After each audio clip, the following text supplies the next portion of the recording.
And thank you for coming back. I really mean it. I thought, maybe I'll have one, two of you here. So thank you for coming back. It's tough when you are sort of the last segment. So, if you guys want to nod off, there were some great experiences in room 801 last night. It's okay. It's just fine with me. But, the last day and a half has really blown me away.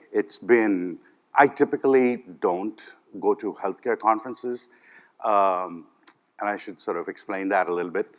Just by way of introduction, I'm the Associate Dean for Facilities Planning and Management in the School of Medicine at Stanford University.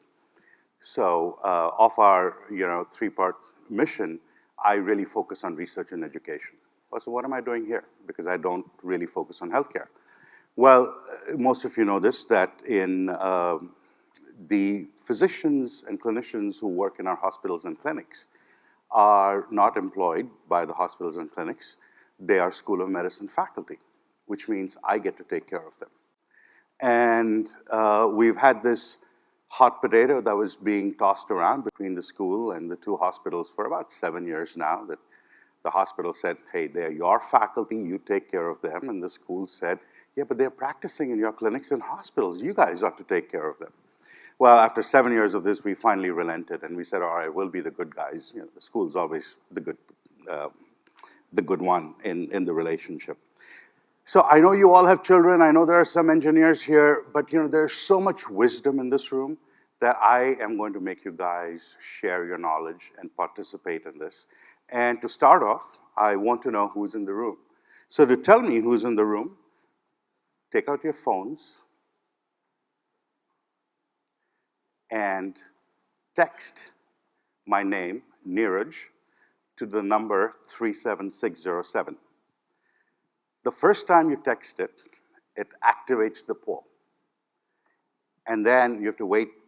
I think it takes a couple of seconds for the activation to come back and says, all right, the poll is now active.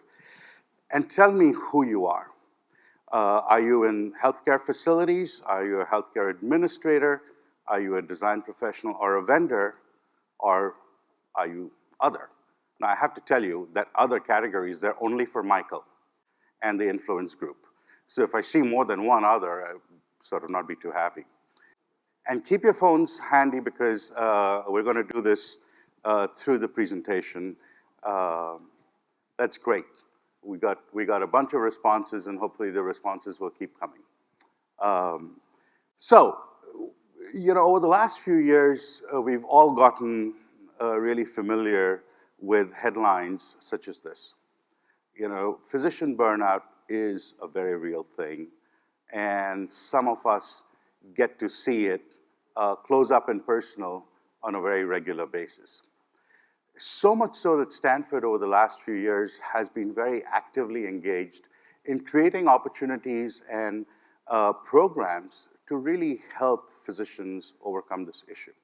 So much so that about a couple of years ago, we created the Office of WellMD.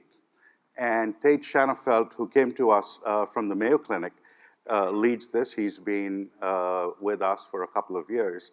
And fundamental to this office is the question that doctors who take care of themselves do better with their patients. And so we're putting a lot of attention to this issue at Stanford.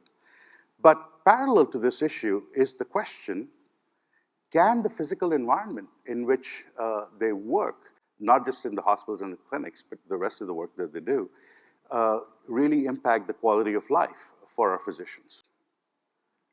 And so my next question to you all, because you all are a very learned audience, is can the physical environment workplace enhance physician well-being? So again, A for yes, B for no, C for maybe.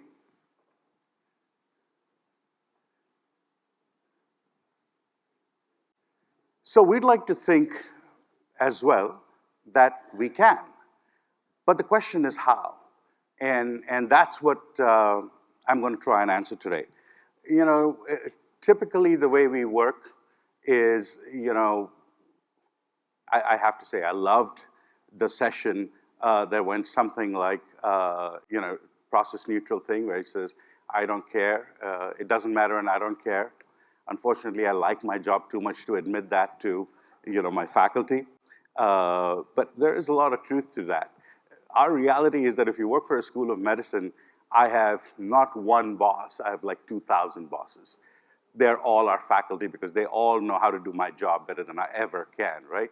Can any of you relate to this, when you work? So, the question for us is that in academic medicine, and I'm speaking, primarily from an academic medicine perspective, more and more physicians come to us not because they make more money in private practice. They come to us because they have a chance to engage in clinical research.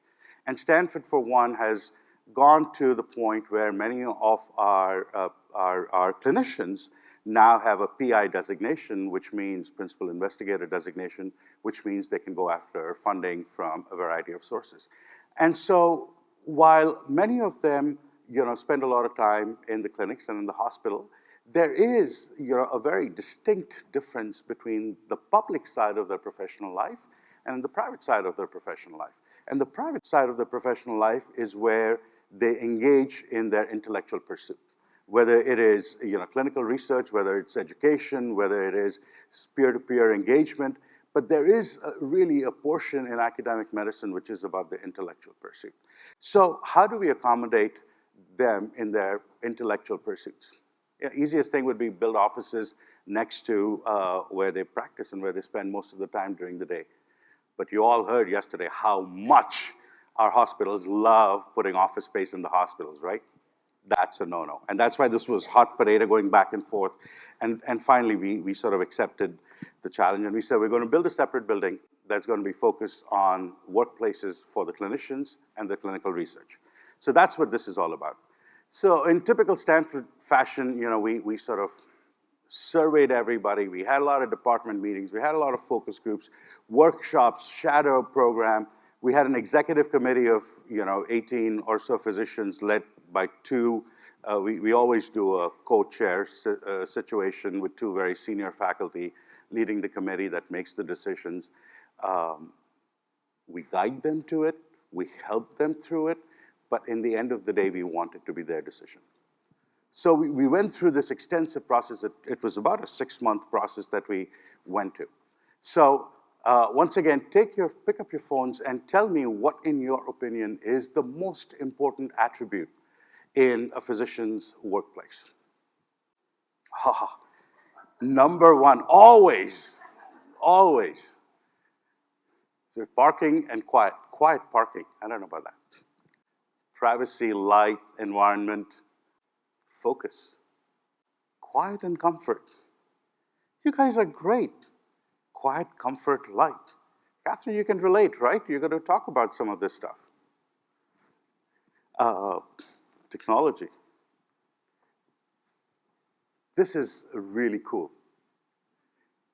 So, what I'm going to do is when I load this presentation up, it'll be loaded with all your answers.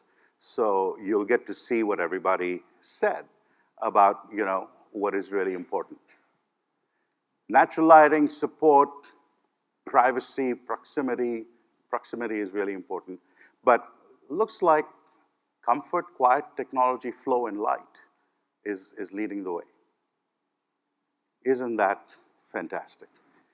So the things that we learned from our surveys and from our faculty telling us is that we have to create spaces that fundamentally supports their programs and activities, their intellectual pursuits. The physical identity of the space, it had to be quality space. It had to be reflective of being the status of Stanford. Sensory priorities were very, very important. It had to be comfortable. It had to be quiet. It had to have a lot of natural light. It had to have the flow and sequence that enabled their workflow processes. And at the end of the day, technology had to play a pretty important part in whatever we created for them. Not that different from what you guys said, right? Comfort, quiet, technology, flow, all of that is sort of light. All of that is built into what our faculty was telling us, which was really great. And then in terms of amenities, they really wanted a cafe, they wanted break rooms, they wanted space for private meetings, small group spaces, we asked them how much time would they spend in these offices. And many said that they would spend 20 to 40% of their time uh, in these work areas. And that's not unusual for an academic medical center where faculty may be practitioners for 50% or less of the time. In fact, we have very few 100% FTEs who are full-time practitioners. And you will notice that it doesn't tally up to 100% because we had some who said 80 hours a week they will spend in their office. Clearly there was sort of an inspirational message in there for us. So we had really good data to begin with. But then we went beyond that, and we did a lot of exercises with them that asked them about things that images that were reflective of, what they would like, the kind of spaces that they would like to be in. And, it's very interesting, the images that sort of rose to the top were sort of this very comfortable, almost residential, very sort of bucolic images. And it's not that surprising that today, when I learned a new word a few months ago, resimercial, right? Everybody know who resimercial is? So resimercial is commercial furniture which has a residential scale, which means it's a little bit smaller than the commercial furniture, and yet it's more expensive. I don't know why, but sort of. So resimercial is in. Apparently, we'll see how that long lasts. But the messaging to us on some of this was very clear from our faculty. And the three things that sort of came out at the end of this was, for this building to be successful, the users had to be satisfied. They had to be able to, have peak performance in their work. And at the end of the day, it had to create a sense of improved well-being. At the end of the day, they said, we must feel better when we leave than when we come in. Now, I've been working in academic facilities for 30 years, and I have never been through a programming process that was so foo-foo, right? Make me feel better. How are we supposed to do that? That's what we're trying to do. We said two things are going to play a very critical part in this. One is, clearly they're thirsting for services. So we're going to develop a service platform that is based on, a concierge service where they will have access to pretty much, what you need it when you need it. Part of this may be as simple as picking up and dropping off their laundry or packages, but we are also building an Apple Genius Bar kind of technology space where on-demand consulting services will be available to the faculty. We really want to try and service them in ways that we have not serviced them before. The second thing that was really key for us is, we build buildings for 50 years. We don't build buildings that are, 20 years and down or 30 years and down or whatever. We build buildings for 50 years. And so for a building to work with this continuously evolving paradigm, we said that we have to create an architecture that is going to be flexible, that's going to be able to respond to the changing needs as we sort of continue to evolve. And so having space that can adapt and adopt in the future is really important. And we do that by having a kit of parts, and I'll tell you about that. So these were sort of two primary things we took away from all this sort of programming, pre-programming actually we did. And then we got down to actually programming the building. We understood, who the building was going to be, how we were going to have community zones, individual assigned zones, shared zones. We have 12 departments that are going to have the department offices in their building. We have faculty who are on different cycles. Our pathologists are sort of 6 months on, 6 months off clinic. There are some who are on a cycle that's daily, some on a weekly cycle. We had to understand all of that so we could program the building. And as we actually got down to the programming, what was the biggest question that came up? Oh, come on, you all know this? I'm sorry? Not parking. How big is my office? How big is my office? Where is my office? I want my office. I want my privacy. So I have a question for you. Is the private office a dinosaur, a thing of the past, or is it alive and well? Tell me. And I will go back and tell my faculty I heard this at HealthSpaces. If you don't like the answer, tell Michael. Who are the architects in the room? Are you surprised by this? 33% still believe private offices are a good thing. Publicly we hear, actually, yeah, it's not bad. Publicly we hear all the time, private offices are done. It's a waste of time. We don't have the space. We don't have the money. Why do it? Well, at Stanford, we decided that private offices are not quite done. We still do need them. That was the decision we arrived at. But we said, look, many of you guys are never in your office for the most days. You're out about this, that. Why do you want to have, every single individual have private offices? So we led them through a very simple exercise. And we showed them that, if everybody got private offices, it's the diagram on the upper left, there would be no shared space. There would be no space that was reflective of the kind of spaces that you told us you wanted. And so we said, the more sharing you do, the more of this pink salmon kind of space you get, which means the more flexible space you have to create whatever environment you want. And so this actually, we were doing this at many, many roadshows, and it actually started to make sense to them after a while. They ended up with scenario 2. Scenario 4 was like, oh no, that's too far out there. 3 was kind of, but 2 we could deal with. And so what was scenario 2? Scenario 2 simply says this, that all our faculty will have private offices.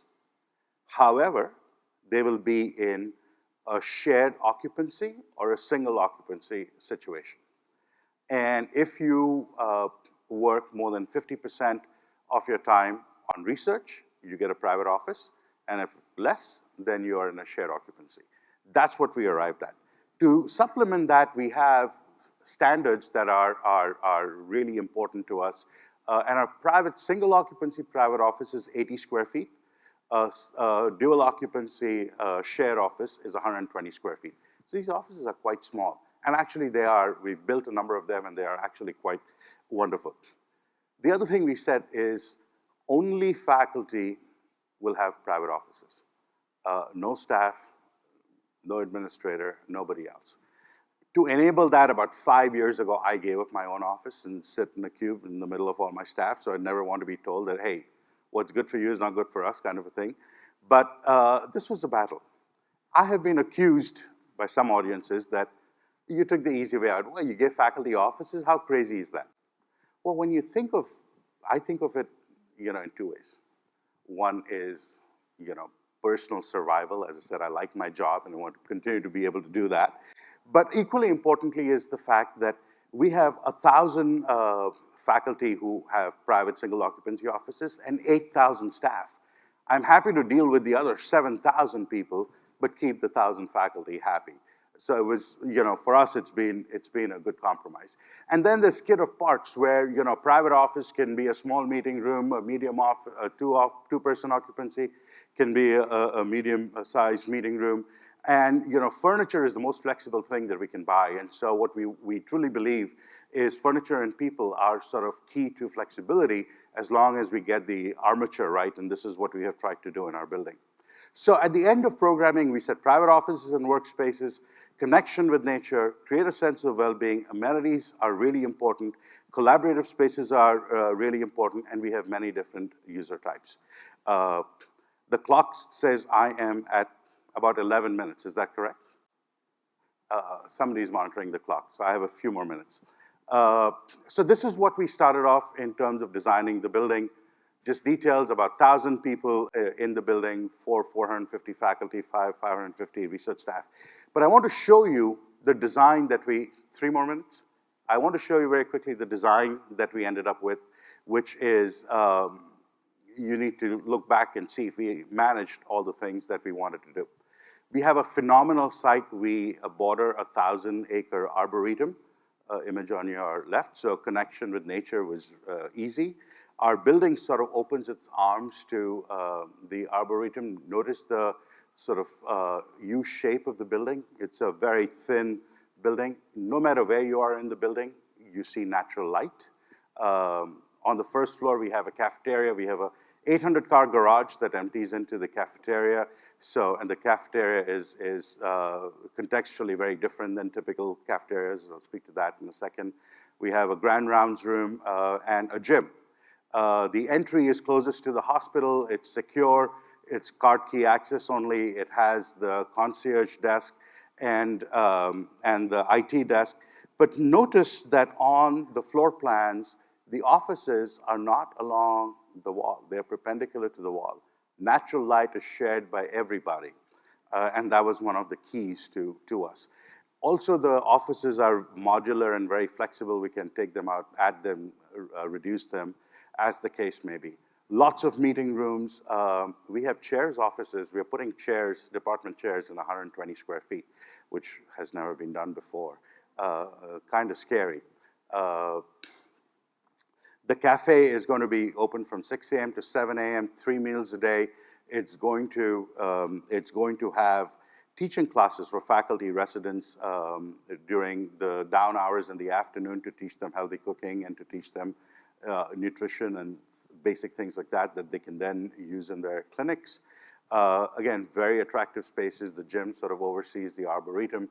You're very connected to nature. There's adjacent childcare, which is really important to our faculty, and really trying to develop a building that gives them everything they need in their personal and professional lives on a day-to-day basis.